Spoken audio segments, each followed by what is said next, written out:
സർക്കാർ ഗവർണർ പോര് തുടരുന്നതിനിടെ ജനുവരി 25 മുതൽ നിയമസഭാ സമ്മേളനം ചേരും. ബജറ്റ് അവതരണത്തിനായി നിയമസഭ വിളിച്ചു ചേർക്കാൻ ഗവർണറോട് മന്ത്രിസഭ ശുപാർശ ചെയ്തു. ഗവർണർ പരസ്യ വിമർശനം തുടരുന്നതിനാൽ നയപ്രഖ്യാപന പ്രസംഗത്തിൽ സർക്കാരിന് ആശങ്കയുണ്ട്. വർഷത്തിലെ ആദ്യ നിയമസഭാ സമ്മേളനം ഗവർണറുടെ നയപ്രഖ്യാപന പ്രസംഗത്തോടെയാണ് തുടങ്ങേണ്ടത്. തന്റെ ഉത്തരവാദിത്വങ്ങൾ നിർവഹിക്കുമെന്ന് ഗവർണർ തന്നെ വ്യക്തമാക്കിയിട്ടുണ്ട്. എന്നാൽ സർക്കാർ തയ്യാറാക്കി നൽകുന്ന പ്രസംഗം ഗവർണർ എങ്ങനെ അവതരിപ്പിക്കുമെന്നതാണ് ആകാംക്ഷ. കേന്ദ്ര വിമർശനം ഉൾപ്പെടെ പ്രതിപാദിക്കുന്ന നയപ്രഖ്യാപന പ്രസംഗത്തിൽ വിശദീകരണം തേടാനും പരാമർശങ്ങൾ ഒഴിവാക്കാനും ഗവർണർക്ക് കഴിയും. നയപ്രഖ്യാപനത്തിന്റെ കരട് തയ്യാറാക്കാൻ നേരത്തെ മന്ത്രിസഭാ ഉപസമിതിക്ക് രൂപം നൽകിയിരുന്നു. ഈ മാസം 25 മുതലാണ് സഭ സമ്മേളിക്കുന്നത്. 29 മുതൽ നന്ദി പ്രമേയ ചർച്ചയും ഫെബ്രുവരി ആദ്യം ബജറ്റ് അവതരണവും നടക്കും. ആകെ 10 ദിവസമാണ് സഭ ചേരുക.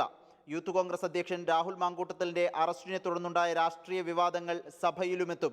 നവകേരള സദസ്സിലെ ഡിവൈഎഫ്ഐ അതിക്രമങ്ങളും സാമ്പത്തിക പ്രതിസന്ധിയും പ്രതിപക്ഷം സഭയിൽ ഉന്നയിക്കും. നിലവിലെ രാഷ്ട്രീയ സാഹചര്യത്തിൽ സഭാ സമ്മേളനം ഏറെ പ്രക്ഷുബ്ധമാകുമെന്നാണ് വിലയിരുത്തൽ. റിപ്പോർട്ടർ, തിരുവനന്തപുരം.